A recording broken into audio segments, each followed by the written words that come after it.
মোহনের আগেও কথা হচ্ছিল আমাদের এখানকার সহকর্মীদের সঙ্গে। এ পর্যায়ে আপনি যুক্ত হয়েছেন, একটু বলবেন আসলে দুটো পরিবারের ৫ জন সদস্য নিহত হয়েছেন এই বান্দরবনের লামায় পাহাড় ধসের ঘটনায়। এরপর আসলে নিরাপত্তা ব্যবস্থা কিভাবে নিশ্চিত করছে প্রশাসন, কি ধরনের কাজ করছে, আবহাওয়ার অফিসের যে আপডেট সেটা আমাদেরকে একটু জানাবেন।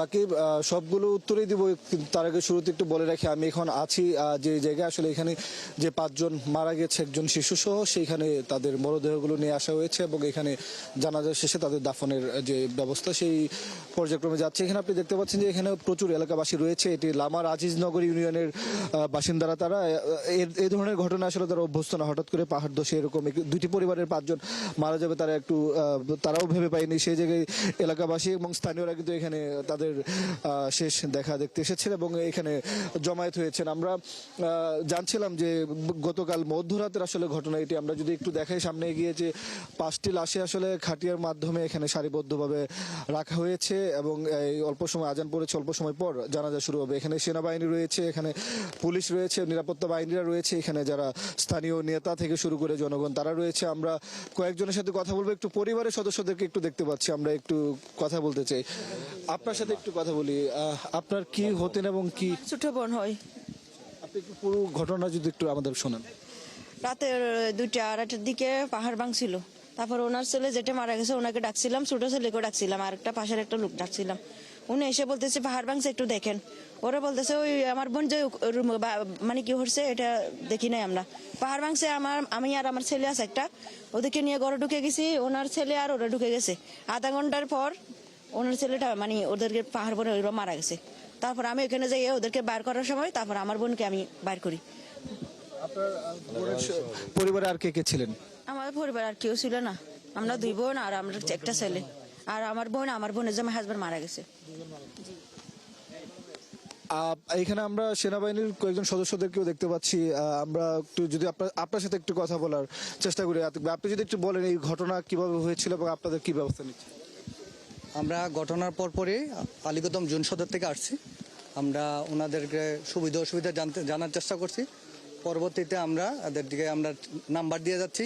যে কোনো সমস্যা, যে কোনো পরিস্থিতিতে আমাদের সাথে যোগাযোগ করলে আমরা যত সম্ভব যত দ্রুত গতিতে এসে উপকার করার চেষ্টা করবো এবং সহযোগিতা করব।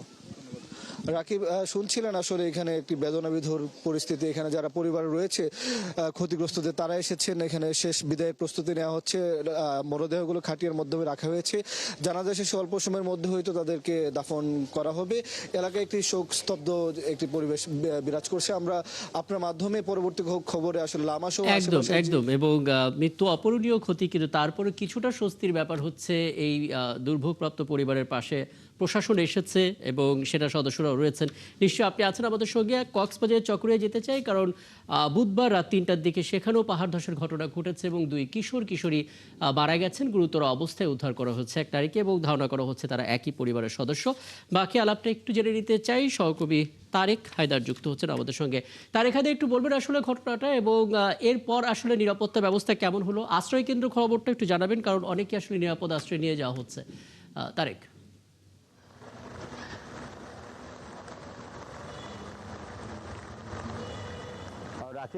চকরিয়ার বড়তলির প্রহরছাদায় মূলত আজকে ভোরে পাহাড় ধসে একই পরিবারের শিশু এবং কিশোরী প্রাণ হারায় এবং একই ঘর থেকে আরেক নারীর অবস্থা আশঙ্কাজনকভাবে তাকে উদ্ধার করে নিয়ে আসা হয়েছে। হাসপাতালে চিকিৎসাধীন আছেন এবং চকরিয়ার বেশিরভাগ ইউনিয়ন প্লাবিত হয়েছে। অন্যদিকে একটু আগে খবর পেয়েছি কোনাখালী ইউনিয়নের একটি বেড়িবাঁধ ভেঙে মাতামুহুরী নদীর পানি লোকালয়ে প্রবেশ করেছে।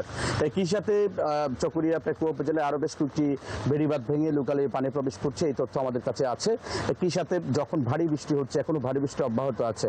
এই ভারী বৃষ্টিতে রোহিঙ্গা ক্যাম্পে যেমন আরও পাহাড় ধসের ঝুঁকি শঙ্কা আছে, একই সাথে কক্সবাজারে এবং আশপাশের যে পাহাড়গুলো আছে এখানেও ঝুঁকি নতুন করে তৈরি হচ্ছে। আজকে 4 দিনের টানা ভারী বৃষ্টিতে কক্সবাজারে রোহিঙ্গা ক্যাম্প সহ চকরিয়া, পেকুয়া এবং কক্সবাজার সদরে মিলে মোট 19 জন পাহাড় ধসে মৃত্যুর খবর আমরা জানিয়েছি। এখন আপনি যেটি জানতে চেয়েছেন নিরাপদ আশ্রয় কেন্দ্রে নিয়ে যাওয়া হচ্ছে। চকরিয়া এবং কক্সবাজারের দিকে বেশ কয়েকটি আশ্রয় কেন্দ্র খুলে রাখা হয়েছে প্রশাসনের পক্ষ থেকে, এবং সেখানে কেউ যাচ্ছেন, খুব অল্প সংখ্যক সাড়া দিচ্ছেন। যারা বেশ ঝুঁকিতে আছেন তাদেরকে প্রশাসন খুব কঠোরভাবে তাদেরকে সেখানে নেওয়ার চেষ্টা করছেন, তবে খুব কম মানুষ সাড়া দিচ্ছেন প্রশাসনের এই ডাকে।